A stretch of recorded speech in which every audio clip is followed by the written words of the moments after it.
하나님의 말씀을 보도록 하겠습니다. 로마서 8장 18절에서 28절까지의 말씀입니다. 신약 성경 249쪽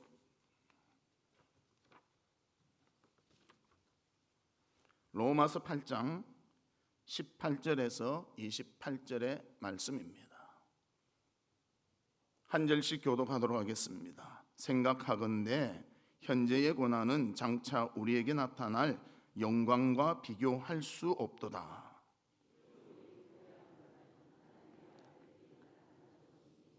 피조물이 허무한 데 굴복하는 것은 자기 뜻이 아니요 오직 굴복하게 하시는 이로 말미암음이라.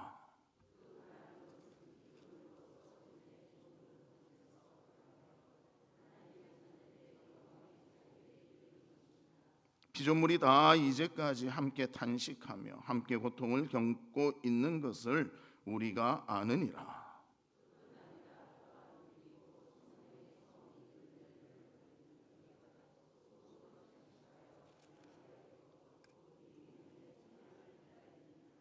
우리가 소망으로 구원을 얻었음에 보이는 소망이 아니니 보는 것을 누가 바라리요.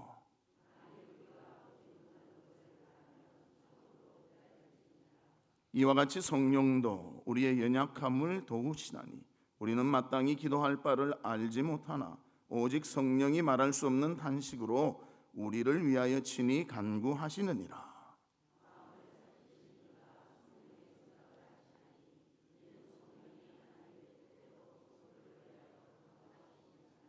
같이 보겠습니다. 우리가 알거니와 하나님을 사랑하는 자 곧 그의 뜻대로 부르심을 입은 자들에게는 모든 것이 합력하여 선을 이루느니라. 아멘. 오늘 이 본문의 말씀을 통하여 우리가 들어야 할 세 가지 소리, 그런 제목으로 김태일 목사님 귀한 말씀 전해주실 때 은혜 받는 시간 되시기를 바랍니다. 목사님 나오셔서 헌금기도와 또 말씀 전해주시겠습니다.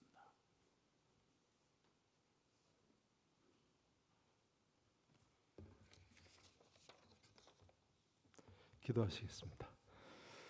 전능하시고 분명히 살아계신 우리 아버지 하나님, 말로 다 할 수 없는 은혜를 덧입고 이 시간도 주님 앞에 이처럼 나올 수 있었습니다. 우리의 생명 호흡을 연장시켜 주시고 하나님 이처럼 영이신 하나님께 영과 진리로 예배를 드릴 수 있게 해주심을 감사합니다. 참으로 창조주 하나님께 피조물 인간으로서 마땅히 드려야 할 경배를 드리고 하나님이 원하시는 대로 살기를 원해서 이 시간이처럼 아름답게 헌신하는 살아오는 성도들을 하나님 기뻐 받으실 줄로 믿습니다. 특별히 주님 앞에 받은 것의 일부를 정성껏 믿음으로 자원함으로 즐거움으로 드립니다. 아버지 하나님, 이것만이 아니고 사실 우리의 모든 것이 주님 것이고 우리 영혼까지라도 주님 것이오니 하나님 영광을 위해서 살고자 하는 사랑하는 성도들 평생에 이 순례의 길을 지켜주시고 동행해 주시고 하나님 주 앞에 설 때에 마침내 잘하였도다 착하고 충성된 종아 칭찬받는 우리 모두가 되게 해주실 줄로 믿습니다. 감사합니다. 우리는 아무 공로 없사오나 주님의 은혜 감사하며 주 앞에 나왔사오니 하나님 우리를 기뻐 받으실 줄로 믿습니다. 이 새벽에도 예배하신 은혜가 있을 줄로 믿습니다. 오직 주님만 바라봅니다. 하나님 도와주시고 하나님 홀로 영광을 거두시옵소서. 살아계신 예수 그리스도 이름으로 간절히 기도합나이다. 아멘.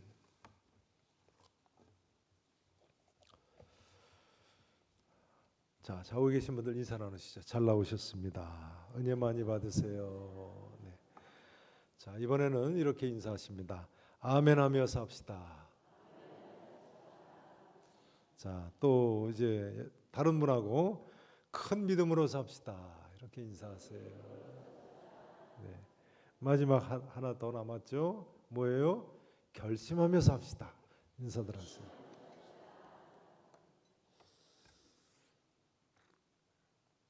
자, 오늘은 로마서 8장 말씀인데요. 오늘 본문에 보시면 특별히 우리 모두는 세 가지 소리를 들어야 함을 보여주고 있습니다. 몇 가지 소리를 들어야 된다고요? 세 가지요. 우리가 들어야 할 첫 번째 소리가 무엇입니까? 따라서 하실까요? 피조물들의 탄식 소리. 피조물들의 탄식 소리. 본문 21절 이하에 나옵니다. 자, 18절부터 다시 한번 보시죠. 18절부터 제가 봉독을 드립니다. 보세요. 생각하건대 현재의 고난은 장차 우리에게 나타날 영광과 비교할 수 있어요? 없어요? 비교할 수 없습니다. 그 다음 보세요. 피조물이 고대하는 바는 하나님의 아들들이 나타나는 것을 고대한다는 거예요. 모든 피조물들이요. 보세요. 왜요? 피조물이 허무한 데 굴복하는 것은 자기의 뜻이 아니에요. 오직 굴복하게 하시는 이로 말미암음이라. 피조물이 허무한 데 굴복하게 하시는 이가 누구세요? 하나님이시죠. 그 다음 보세요. 그 바라는 것은 뭘 바랍니까? 피조물도 썩어짐의 종노릇한 데서 해방되기를 바라는군요. 하나님의 자녀들의 영광의 자유에 이르는 것이니라. 자, 그 다음 22절 함께 읽으십니다. 시작. 피조물이 다 이제까지 함께 탄식하며 함께 고통을 겪고 있는 것을 우리가 아느니라. 참 놀랍습니다. 21절 말씀을 다시 한번 보세요. 그 바라는 것은 피조물도 썩어짐의 종노릇하는 데서 해방돼서, 그러니까요, 모든 피조물들이 이 세상에서는 뭐 할 수밖에 없어요? 썩을 수밖에 없군요. 썩어질 수밖에 없어요. 그러니까 이 세상에서는 영생이란 없는 것이죠. 이 세상 모든 피조물은 구원이 필요한 거예요. 그렇기 때문에. 그 다음 22절 다시 한번 보세요. 피조물이 다 이제까지 함께 그렇기 때문에 뭐 한다고요? 탄식한다는 거예요. 탄식해. 함께 고통을 겪고 있는 것을 우리가 아느니라. 여러분, 모든 피조물들의 이 탄식 소리를 들으십니까? 성경학자 필리피라는 분은요, 전체 우주는 하나의 거창한 탄식의 심포니를 연주한다고 그랬어요. 바울은 바로 이 우주적인 탄식의 심포니를 들은 사람입니다. 우리 모두는 구원의 기쁜 소식을 맡은 자들로서 바울과 같이 이 우주적인 탄식의 심포니를 들을 수 있어야 되겠습니다. 제가 보니까요, 목회고 전도고 선교고 주일학교 교사고 성경 공부 리더고 잘하려면요, 이 모든 피조물들의 고통하는 탄식 소리를 잘 들을 수 있어야 됩니다. 제가 신학교 가기 직전에 저희 아버지께서 장로님으로 계시던 조그만 개척교회인데요, 서울 합정동에 있는 개척교회에서 고등부를 맡았던 적이 있습니다. 전도사님도 없고 뭐 조그만 교회니까요. 고등부를 제가 신학교 가기 전인데도 혼자 맡았어요. 뭐 고등부 혼자 맡았다고 대단한 게 아니고요. 처음 토요 정기 모임에 가니까 여학생 꼭 2명 와서 앉아 있더라고요. 아무튼 조그만 개척교회에서 고등학교 애들을 이렇게 같이 지내다 보니까 1명, 2명 늘어나는데 참 재미가 있어요. 나중에는 토요일 오후에 정기 집회 때 한 30명 정도 이렇게 모이는데 정말 재밌더라고요.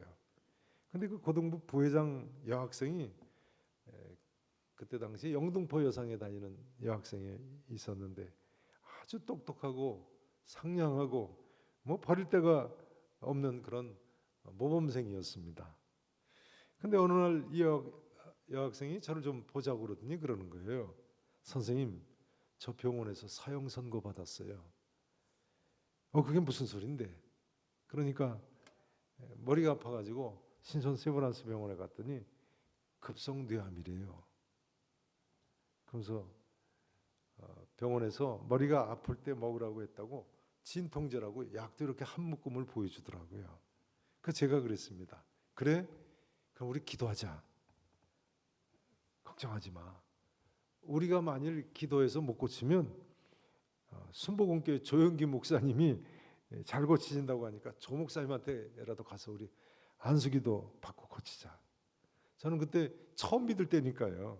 어디서 듣자니까 순복음교회 조영기 목사님이 뭐 능력이 있으시고 또 용산의 뭐 현신의 권사님이라는 분이 뭐 기도하면 그렇게 아픈 사람들 고친다는 소리를 들었어요. 그래서 한 말입니다. 아무튼 이제 기도를 시작하죠. 근데 마침 그 직후가 그 토요일 날 만났는데 주일 저녁부터 교회 부흥회 기간이었어요. 그 고등부 회장 남학생이 고3이었었는데 그 회장 남학생하고 이 아프다고 한 고2 여학생 부회장하고 셋이서 이제 부흥회 마치고 밤새 본당에서 기도를 합니다. 하나님 고쳐주세요. 이름이 금인데 금이 살려주세요 하나님. 부흥회 첫날부터 철야 기도를 시작했습니다.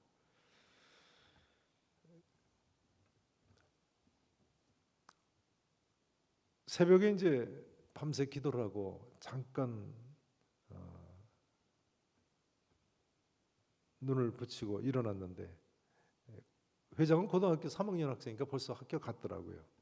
그 여학생하고 둘이 교회 본당에 있는데 그 여학생이 피아노 의자에 앉아가지고는 자꾸만 저보고 제가 이제 잠깐 눈을 붙이러 목사님 사택으로 들어가려고 하는데 사택이 뒤에 붙어 있어요.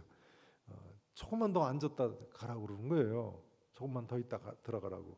근데 마침 그날이 제가 대학원에서 중요한 영어 자격 시험을 보는 날이었습니다. 조금 눈을 붙여야 영어 시험을 잘 볼 수 있겠더라고요. 제 평생의 꿈이 그 대학 그과에 교수 되는 거라고 말씀드리지 않았습니까? 시험을 잘 봐야죠. 그래서 야 금이야 오늘 내가 중요한 시험이 있으니까 나 조금만 좀 자야 되겠다.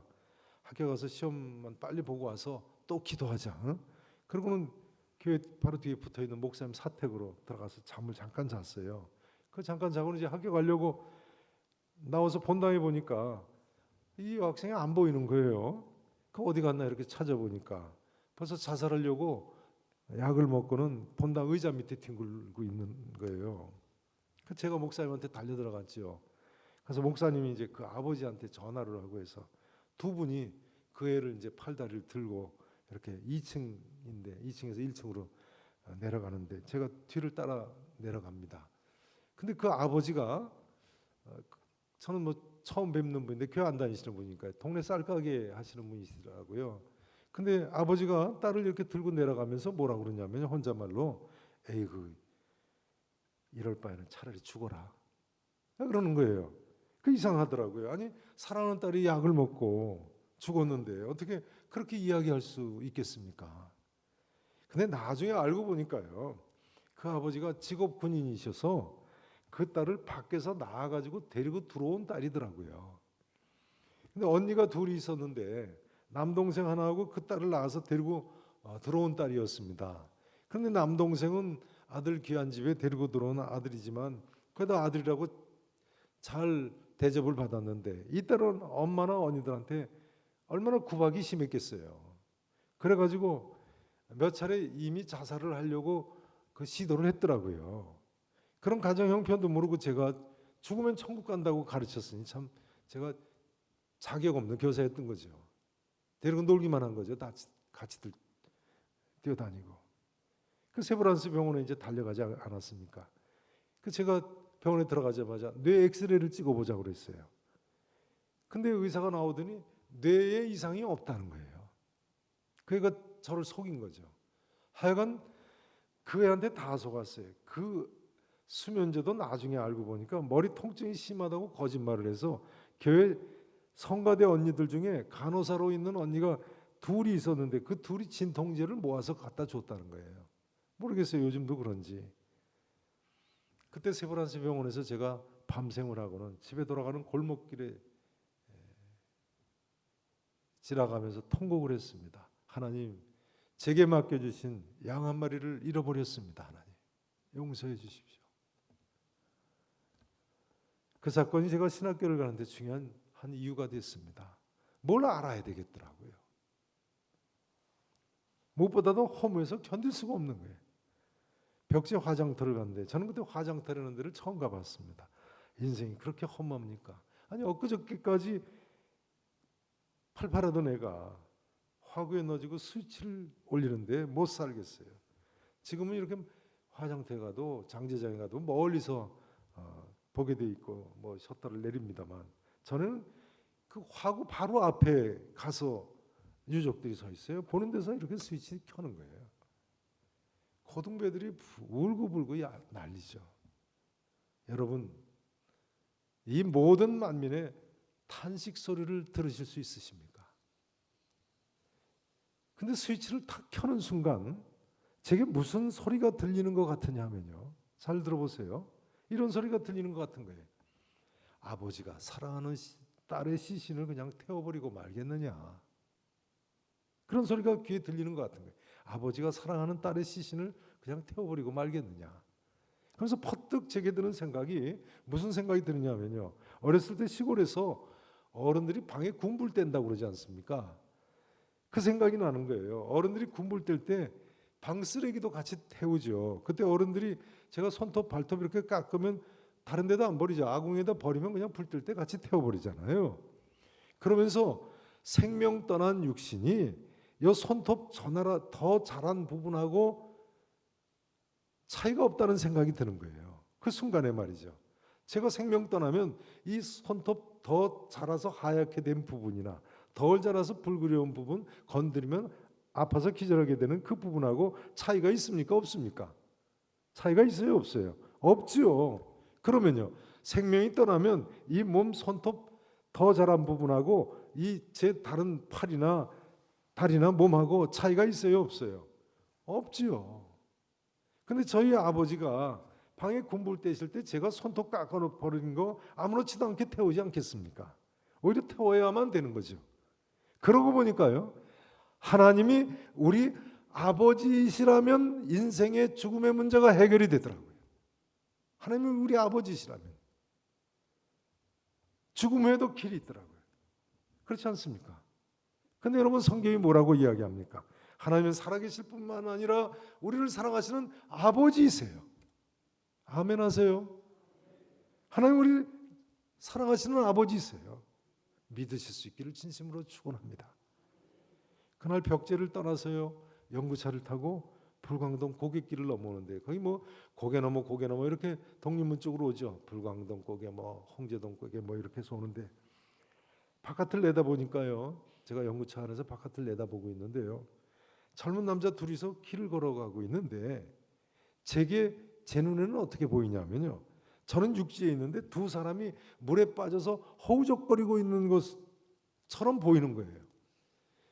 그 두 사람이 막 죽어가고 있는 거예요. 제가 조금 더 지체할 수 없이 밧줄을 던져서 건져줘야 되겠다고요. 그러면서 제게 구찬송가 500장 찬송이 막 터져 나왔습니다. 물 건너 생명줄 던져라. 누가 저 형제를 구원하랴.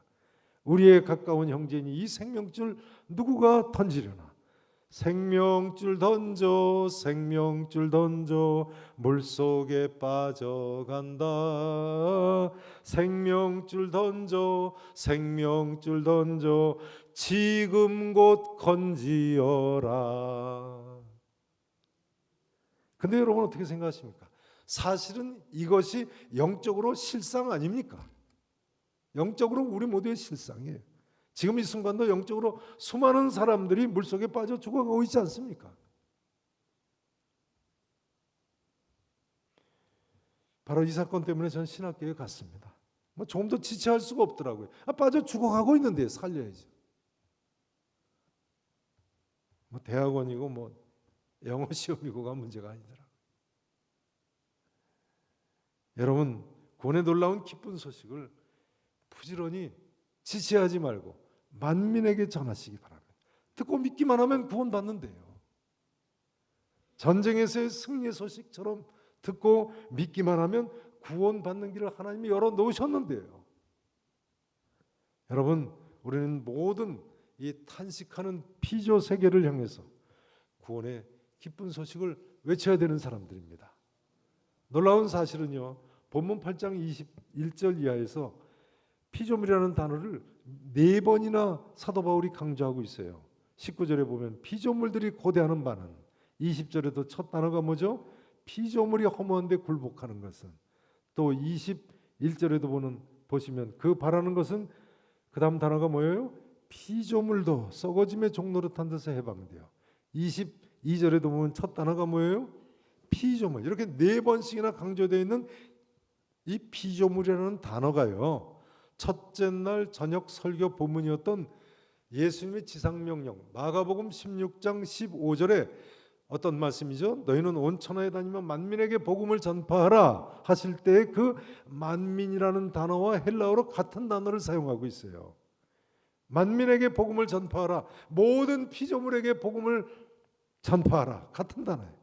우리는 고통 속에서 탄식하는 모든 피조물들에게, 만민에게 이 복음을 전해야 되는 거예요. 죄로 말미암아 하나님 떠난 죄 종된 인생들에게, 허무한 데 굴복할 수밖에 없고 썩어짐의 종노릇할 수밖에 없는 이 인생들에게 구원의 기쁜 소식을 부지런히 전파하는 예수 그리스도의 참 증인들이 되실 수 있기를 진심으로 다시 한번 축원하겠습니다. 자, 로마서 8장에서 두 번째로 우리가 들어야 할 소리는 23절에 나와 있습니다. 23절 말씀 같이 한번 또 읽어보십니다. 함께 읽으십니다. 그뿐 아니라 또한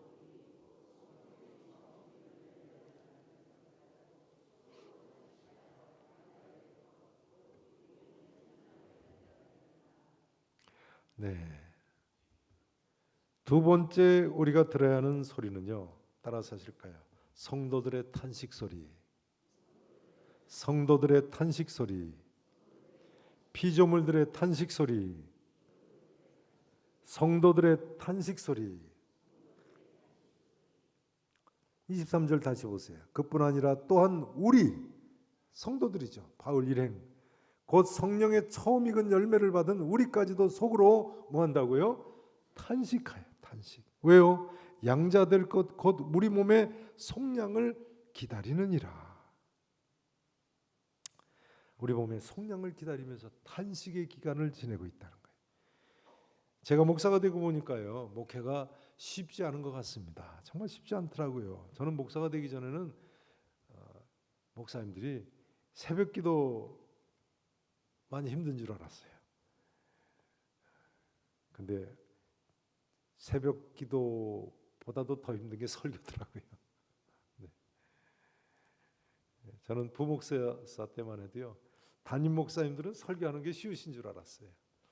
뭐 항상 설교하는 분들이시니까요. 근데 설교라는 게 그렇게 쉽지가 않더라고요. 물론 설교 말씀대로 사는 건 뭐 두말할 필요도 없고요.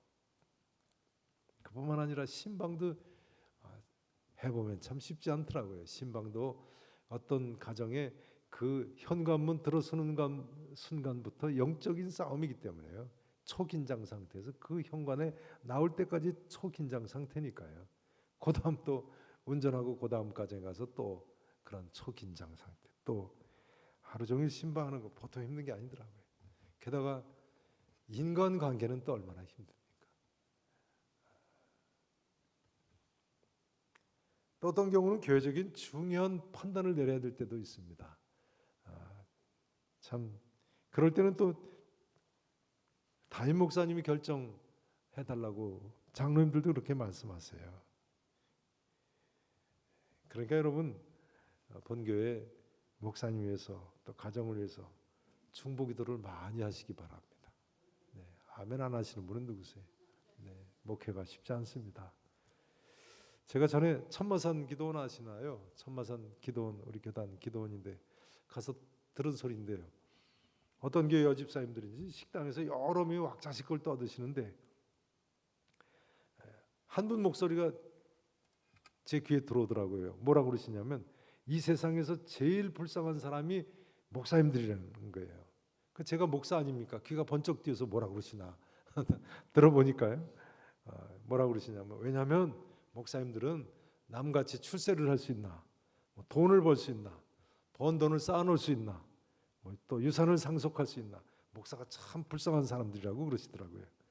근데 이야기가 여기서 끝나질 않았습니다. 그 다음에 뭐라고 그러냐면요, 그러니 이 세상에서 정말 불쌍한 사람들이 있는데 그건 이런 목사가 되기만을 학수고대하는 전도사님들이라고. 우리 부평화랑교회 전도사님들 어디 계십니까? 한번 손 들어보세요. 안 계세요? 네, 파트타임 전도사님들이시라고 그러대요. 네, 못 나오셨군요. 여러분, 목사님, 전사님들을 위해서 좀 기도를 많이 부탁을 드립니다. 네. 근데 사실을 이야기하자면요, 여러분 어떻게 생각하십니까? 사실은 목사나 전사님들만이 아니라 모든 성도가 예수 믿는 사람이기 때문에 남달리 더 겪어야 하는 어려움이 있습니다. 그러기에 로마서 7장에서 사도 바울은요, 오라 나는 곤고한 사람이로다 탄식을 하고 있죠. 여기 사도 바울이 로마서 7장에서 오늘 본문 앞장이죠. 이 곤고한 사람이라고 표현한 사람은 믿기 이전에 자신의 모습이 아니고 믿은 후에 자신의 모습이라고 하죠. 그래서 고린도후서 5장 4절에서 사도 바울은요, 이렇게 고백하고 있어요. 이 장막에 있는 우리가 짐진 것 같이 탄식하느니라. 이 장막에 있는 우리가 어떻게 탄식한다고요? 무거운 짐을 진 것 같이 탄식을 한다. 중요한 점은 성도가 왜 탄식을 하는가입니다. 오늘 본문 23절에 보니까 왜 탄식합니까? 양자될 것, 곧 우리 몸에 뭘 기다리기 때문에요? 속량을 기다리기 때문에.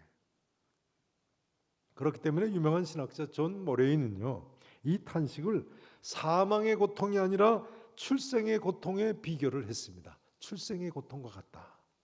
요한 켈빈 선생은 이런 소망이 있는 고통을 해산의 고통에 비유를 했습니다. 해산의 고통과 같다. 성도는 더 이상 고통과 아픔과 눈물과 슬픔이 없는 저 세계를 기다리며 사는 사람들입니다. 우주적인 탄식의 소리를 듣고 해산하는 여인처럼 소망을 갖고 그날이 오기만을 탄식하며 기다리는 사람들이 바로 성도인 것입니다. 사도 바울의 고백처럼 그날이 되면 우리는 이제는 거울로 보는 것 같이 희미하지만 그때는 얼굴과 얼굴을 대하여 보는 것과 같을 것입니다. 이 사실을 믿는 사람은 탄식은 하되 그 탄식이 비관적인 절망의 탄식일 수가 없는 것입니다.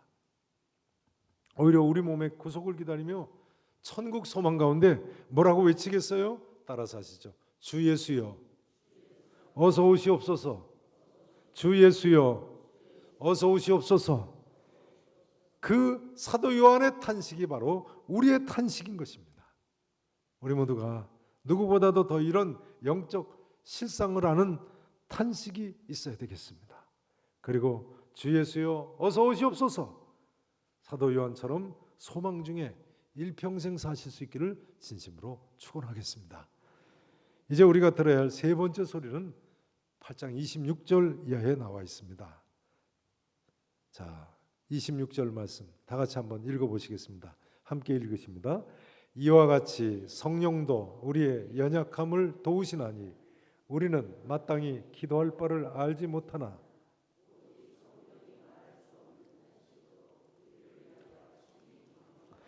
우리가 들어야 할 또 하나의 소리는 성령님의 탄식 소리입니다. 그렇죠? 중요한 점은 성령님께서 왜 탄식하는가이겠습니다. 성령님께서 왜 탄식하십니까? 다시 26절 보세요.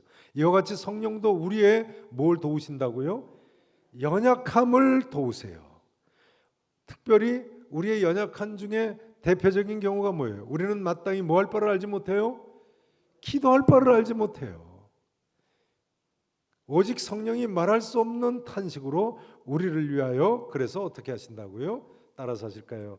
말할 수 없는 탄식으로 우리를 위하여 친히 간구하시느니라. 성도라고 말할 것도 없어요. 바로 나의 연약함 때문에 성령님께서 이렇게 말할 수 없는 탄식으로 나를 위하여 친히 간구하신다는 거예요. 나와 함께 하시는 성령님께서 내 연약함을 아시기 때문에 나를 성전 삼아 거하시는 성령님께서 내가 얼마나 연약한 존재인가를 너무나도 잘 아시기 때문에 이처럼 내 안에서 탄식하시는 거예요.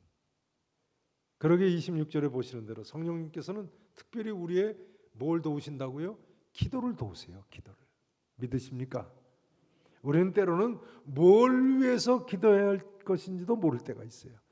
가장 중요한 우선순위도 모른 채 다른 것만 기도할 때가 얼마나 많습니까? 고린도후서 12장 8절에 보면요, 오늘 이 글을 쓴 사도 바울도 바로 이런 모습을 보이고 있어요. 바울은 자기 육체의 가시가 자기에서 떠나기를 하나님께 3번씩이나 간구했죠. 뭐 당하시는 이야기 아닙니까? 그러나 여러분 아세요? 당시의 사도 바울에게 있어서 가장 중요한 것은 육체의 가시가 떠나는 것이 아니었습니다. 복음의 사명을 감당하는 사도 바울에게 있어서 가장 필요하고 중요한 것은 교만하지 않고 그리스도의 능력이 그에게 머무는 것이었어요. 2000년이 지난 지금 이 시점에서 사도 바울을 돌이켜 보면요, 바울에게 있어서 그때 가장 중요했던 것은 분명히 육체의 가시가 떠나는 것이 아니었어요. 바울이 정말로 중요한 것, 교만하지 않고 바울의 능력이 지속적으로 그 그리스도의 능력 받아서 복음을 널리 전파하는 거죠. 만일 바울이 교만해서 그리스도의 능력이 더 이상 그와 함께하지 않았다면 오늘의 대사도 바울이 존재했겠습니까, 여러분? 또 바울 서신들이 오늘날처럼 우리에게 주어졌겠습니까? 1세기 당시 하나님 교회가 어떻게 힘있게 세워질 수 있었겠어요? 바울이 자신의 건강을 위해서 드린 기도가 하나님 나라에서 가장 긴급하고 중요한 기도가 아니었던 것이 분명하죠. 여러분, 내 앞에 어떤 기도 제목이 있다고 하실지라도요, 먼저 성령님께서 나를 위해서 친히 간구하시는 그 탄식의 소리를 들으실 수 있기를 바랍니다. 누가 뭐라고 해도 현세는 고난의 기간입니다. 광야와 같은 길을 가야 되니까요. 그러나 바로 이 성령 하나님의 중보기도가 있기에 우리에게는 소망이 있을 줄로 믿습니다.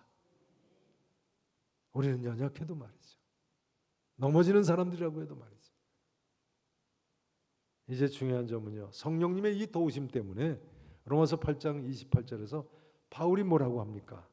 따라서 하실까요? 28절 따라서 하시죠. 우리가 알거니와 하나님을 사랑하는 자 곧 그의 뜻대로 부르심을 입은 자들에게는 모든 것이 합력하여 뭘 이룬다고요? 어떻게 돼서 하나님을 사랑하는 자 곧 그의 뜻대로 부르심을 입은 자들에게는 모든 것이 합력하여 선을 이룹니까? 성령님의 이런 도우심 때문에요. 그러므로 이런 이야기가 되죠. 이제 우리는 하나님을 사랑하기만 하면 되는 거예요. 하나님을 사랑하기만 하면. 그렇지 않습니까? 하나님을 사랑하는 자 곧 그의 뜻대로 부르심을 입은 자들이니까 모든 것이 합력하여 선을 이루게 되니까요. 여기서 중요한 점은요, 잘 들어보세요. 하나님을 사랑하는 자라는 것이 중요합니다. 하나님을 사랑하는 자라는 점이 중요해요.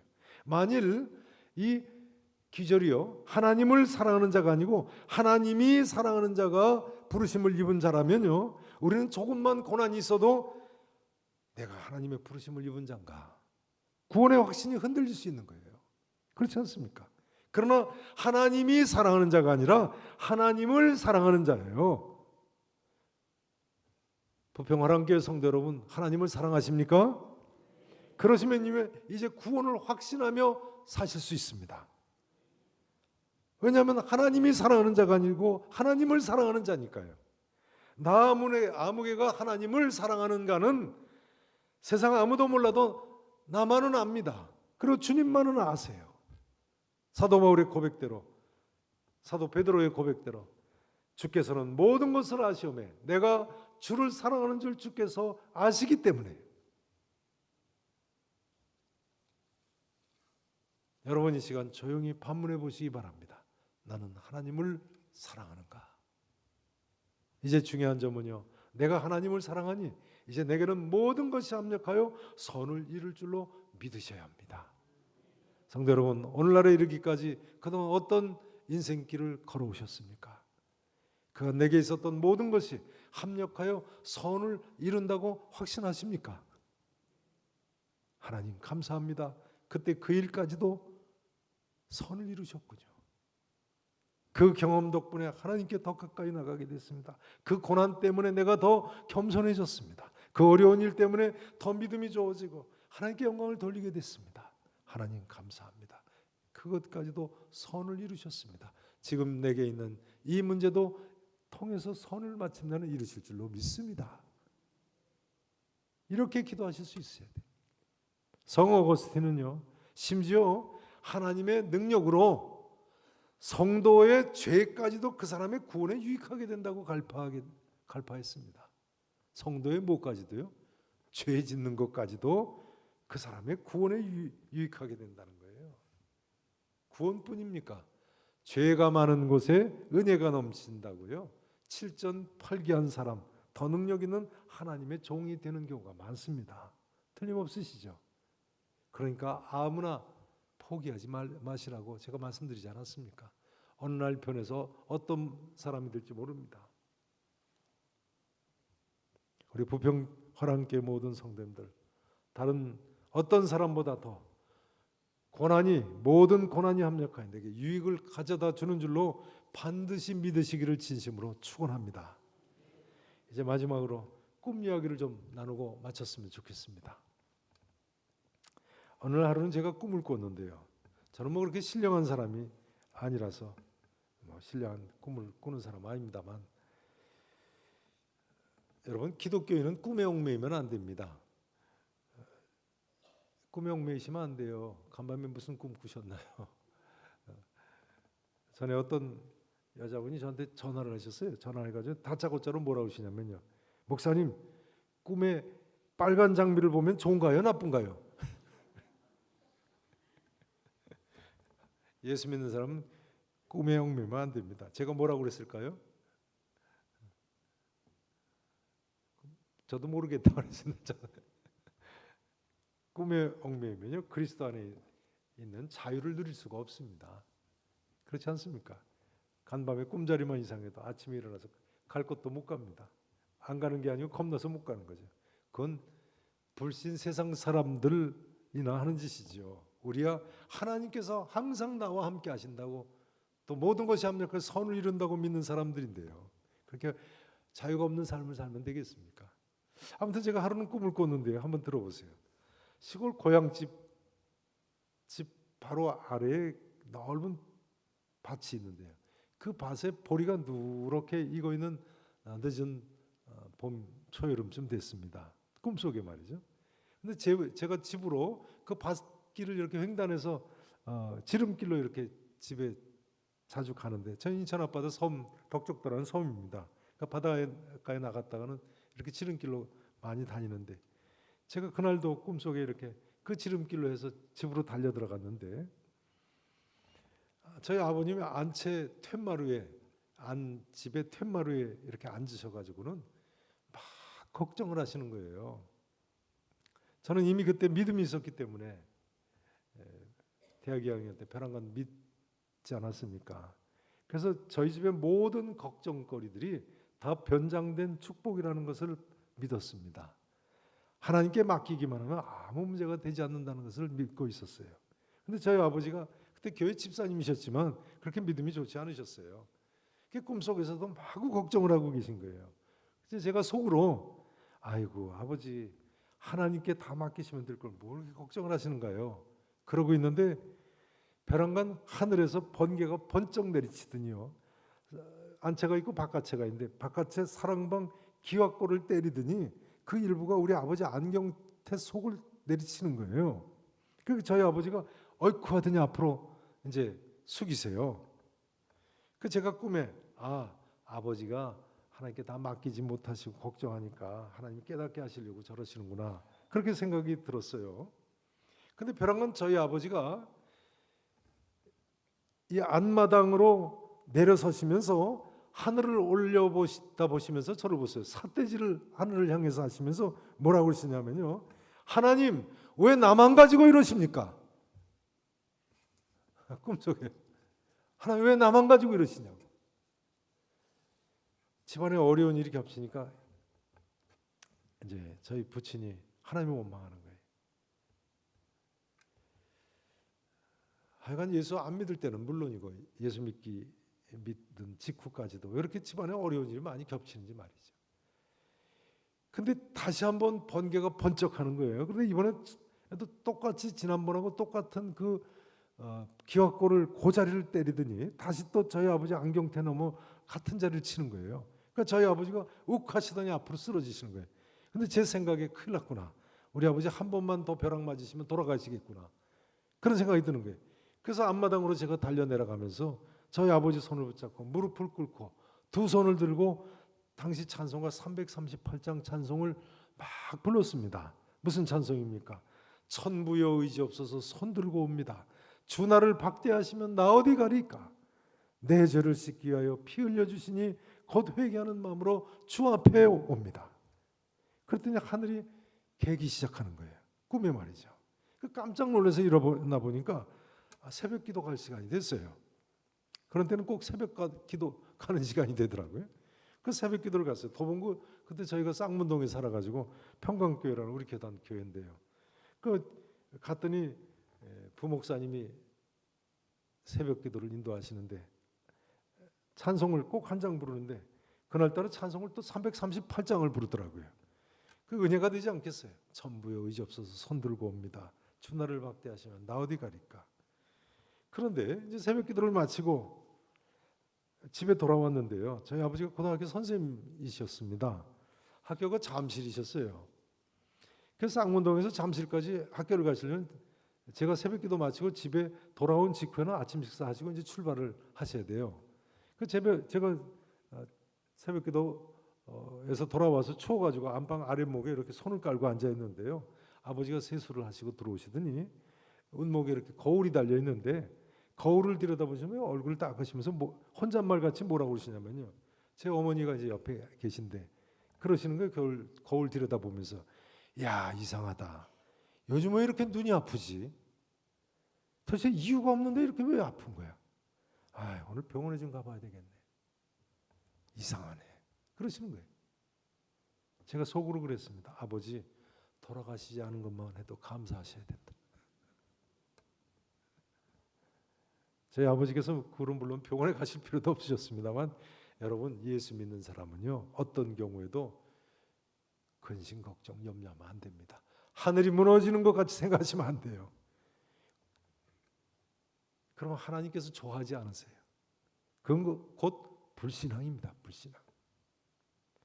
우리는 모든 것이 합력하여 선을 이룰 줄로 믿어야 하는 사람들이에요. 아멘 하세요. 우리는 그저 뭔가 어려움이 있어도 내가 뭐 잘못한 것이 없나 하고 돌이키고 깨닫고 고치기만 하면 되는 사람. 7번 넘어져도 8번째 일어날 길이 있다니까요. 지금 생각해 보면요, 그때 우리 집에 그런 고난이 없었으면 제가 목사가 못 됐을 것 같아요. 그런 고난이 없었으면 저희 아버지 장로님, 원로 장로님 못 되셨어요. 성도 여러분, 모든 고난이 내게 유익을 가져다 주는 줄로 믿으시고 근심 걱정 염려 다 주께 맡기시고 하나님만 믿음으로 의지하면 일평생 사시기를 바랍니다. 자 이제 말씀 증거를 마쳐야 되는데요. 그토록 그 부회장 이야기를 조금만 더 하겠습니다. 그 부회장애가 자살하기 바로 전에 어떤 일이 있었냐면요. 그 교회에서는 해마다 성탄절 2부가 되면 새벽송을 돕니다. 새벽송 아시죠? 요즘은 잘 안 합니다만 허랑교회는 합니까? 이제 못하죠. 민원 때문에. 새벽송이 뭡니까? 새벽에 성탄절날 새벽에 교우들 집마다 돌면서 성탄 찬송을 하면 나오셔서 사탕도 주고 케이크도 주고 뭐 들어오라고 해서 차도 대접하고 그러지 않습니까? 근데 그해 처음으로 그 여학생이 새벽송을 자기 집에 돌아달라는 거예요. 개척교회니까요. 목사님, 뭐 청년들, 중고등부 학생 다 해서 한 20명 가까이가 이제 그 집에 새벽송을 돌게 됐습니다. 근데 그 대건 부모님이 교회를 안 나오시기 때문에 금인의 집이 어딘가 하고 이제 호기심에 또 궁금해하면서 가는 거죠. 본래 뭐 그 여학생이 쾌활한 성격이니까 우리 엄마인지 언니인지가 뭐 새벽송 오면 문 열어준다 그러고 팔짝팔짝 뛰고 그래요. 아주 들떠 있었어요. 근데 그 집이 단층 집이었는데요. 문 앞에 서서 성탄 찬송을 부르는데 문이 안 열리는 거예요. 성탄 찬송을 한 곡 부르고 되게 2곡쯤 부르는데 2곡 부르고 또 3곡 부르고 계속 부르는데 도무지 일어나는 기색이 없는 거예요. 뭐 안방에 불이 켜지고 현관 불 켜고 이렇게 나오는 기색이 있어야 되는데 애는 쩔쩔매죠. 대문 두드리면서 엄마 문 열어줘, 언니 문 열어줘. 문이 안 열리는 거예요. 나중에는 우리가 민망해가지고 그 애를 달래면서 떠났습니다. 금이야 가자. 못 일어나시는가 보다. 내년에 또 오자. 근데 참 난감하더라고요. 근데 그 후에 그 여학생이 그렇게 세상을 떠나니까요. 무슨 생각이 드냐면요. 그때 문만 열렸으면 괜 죽지 않았을 것 같다. 그런데요, 그 애가 죽고 교회에서 이제 장례를 집례를 하고 하면서 그 언니 둘이 이번에는 교회를 나오게 됐어요. 조그만 교회니까 교회 나오자마자 성가대 대원도 하고 또 그러다 보니까 그 다음에 성탄 새벽송을 도는데 그 집을 또 가게 됐어요. 살다 보면 참 별일이 다 많습니다. 그 집이 저만큼 이렇게 이제 대문이 떨어져서 다가가고 있는데 도저히 못 참겠더라고요, 제가. 그래서 그 두 언니 중에 한 언니한테 제가 물어봤어요. 작년 성탄절 새벽송 돌 때 댁에 갔었는데 문을 안 열어주셨는데 혹시 그때 못 들으셨냐고. 그랬더니 언니 하나가 글쎄요, 못 들었나? 기억이 안 나는데요, 그러는 거예요. 그때 제가 속으로 이렇게 외쳤습니다. 그때 왜 안 열어줬어요? 그때 문만 열어줬어도 동생이 죽지 않았을 텐데. 물론 그 언니들이 사랑하기 어려운 동생이겠죠. 아버지가 나서 데리고 들어온 동생인데. 그러나 같이 믿음 생활하고 인간적으로 서로 사랑할 수 없는 경우라도 주님의 명령대로 사랑해줬다면 얼마나 좋았겠어요. 세상적으로는 불가능한 이야기라도 믿음 안에서는 가능한 이야기 아니겠습니까? 원수까지라도 사랑해야 되는 것이 우리들인데. 그러고 보니까요, 그 가족들이 일찍 예수님만 믿기만 했으면 됐겠더라고요. 그렇게 생각하시죠? 그날 새벽에 저는 그댁 앞에서 부른 성탄 찬송을 정말 가사를 맞다 하면서 공감하면서 부른 그 찬송을 평생 잊을 수가 없습니다. 그 찬송은 바로 이렇습니다. 기쁘다 구주 오셨네, 만백성 맞아라, 온 교회여 다 일어나, 다 찬양하여라, 다 찬양하여라, 다 찬양하여라.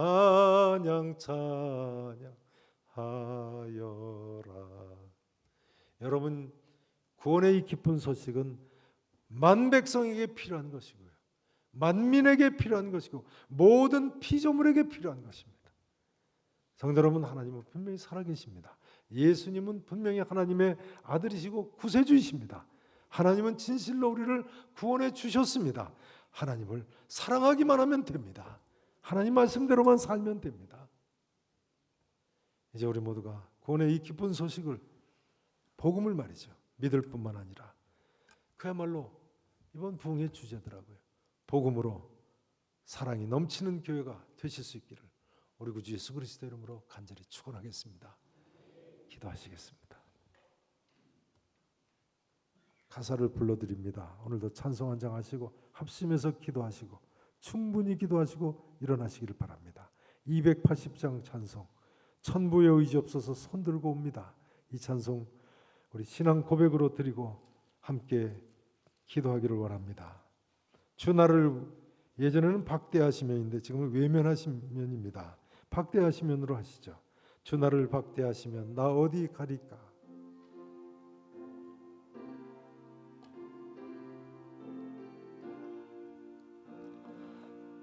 천부여 의지 없어서, 천부여 의지 없어서 손 들고 옵니다.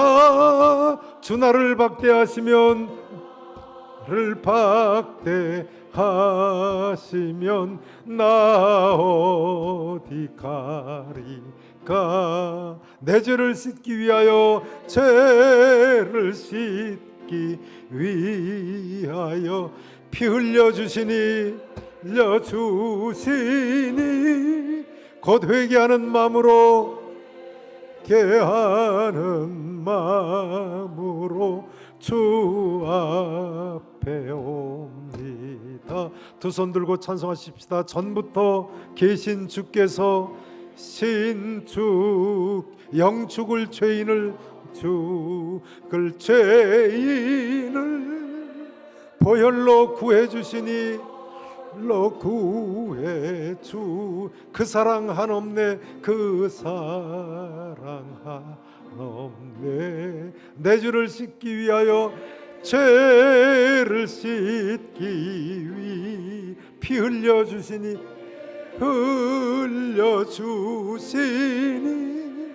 곧 회개하는 마음으로 회개하는 마음 주 앞에 옵니다.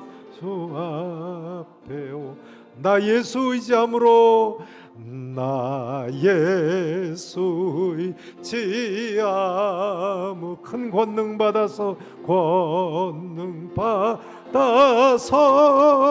주님께 구한 모든 것 늘 얻겠습니다. 아멘. 것 늘 얻겠습니다. 내 죄를 씻기 위하여 피 흘려주시니 를 씻기 위하여 피 흘려주시니 곧 회개하는 마음으로 주 앞에 옵니다. 는 마음으로 주 앞에 옵니다. 아멘. 성도 여러분, 하나님을 사랑하십니까? 사랑하시면 구원을 확신하시고 내게 있어 모든 것이 합력하여 선을 이룰 줄로 믿음으로 기도하시기 바랍니다. 내 모든 기도의 제목을 낱낱이 아뢰실 때 걱정하지 마시고 믿음으로 기도하세요. 특별히 성령님의 말할 수 없는 탄식으로 나를 위해서 친히 간구하시는 그 기도 소리를 들으시며 성령으로 기도하시기 바랍니다. 기도할 때 우리 주님 우리를 도와주실 줄로 믿습니다. 하나님 나를 도와주시옵소서. 나를 살려주시옵소서. 아버지 하나님 우리 모두를 살려주시옵소서. 썩어짐의 종노릇할 수밖에 없고 험한 데 굴복할 수밖에 없는 이 인생들을 하나님 사랑하시는 줄로 믿습니다. 하나님 도와주시옵소서. 진실한 마음으로 우리 하나 되어 주님 앞에 나가십시다. 주 나를 박대하시면 나 어디 가리까? 주님 손 들고 옵니다. 두 손 들고 옵니다. 하나님 나를 받아주시옵소서. 우리 두 손 높이 드시고 주여 간절히 3번 부르시고 합심해서 기도하시고 충분히 기도하시고 소동해 주시기 바랍니다. 불은 꺼주시고 간절히 기도하시고 우리 일어나십시다. 주여 간절히 3번 부르시고 기도하십시다. 주여 주여 주여 주여 주여 주여 우리를 불쌍히 여겨 주시옵소서. 주여 주 나를 박대하시면 내가 어디로 가리까? 주여 우리를 불쌍히 여겨 주시옵소서. 주여 우리를 불쌍히 여겨 주시옵소서. 두 손 들고 나옵니다. 두 손 들고 나옵니다. 주여 다시 한번 긍휼히 여겨 주시옵시고 다시 한번 불쌍히 여겨 주시옵시고 하나님 아버지 원하시는 대로 아버지 하나님 이 시간 주 앞에 나와 사오니 주여 믿음 더욱 주시고 믿음 더욱 주시옵소서. 큰 믿음의 용사되어 일어서게 하옵소서. 아버지 하나님 모든 것이 합력하여 선을 이룰 줄로 믿고 구원의 확신 가운데 아버지 하나님 성령님의 능력으로 일어서게 하옵소서. 주여 우리를 불쌍히 여겨 주시옵소서. 우리를 긍휼히 여겨 주시옵소서. 우리를 살려 주시옵소서. 하나님 아버지 주님만 바라봅니다. 주여 죄 많고 연약한 이 인생들을 주여 다시 일어설 수 있게 해주심을 아버지 하나님 감사하고 주님 앞에 다시 한번 회개함으로 나오고 주님 앞에 다시 한번 간절함으로 나오고 다시 한번 부르짖으며 나오는 사랑하는 성도들을 주여 보혈의 능력으로 보혈의 능력으로 보혈의 능력으로 보혈의 능력으로 살려주시옵소서. 아버지 응답 받고 일어서게 하옵소서. 아버지 아버지 아버지 아버지 하나님 아버지 아버지 아버지 아버지 하나님 우리 모두를 기억해 주시옵소서. 우리 모두를 불쌍히 여겨 주시옵소서. 아버지 하나님 이 시간까지 하나님의 말로 닿을 수 없는 은혜로 살고 있는 자들에게 다시 한번 하늘의 문을 여시고 주여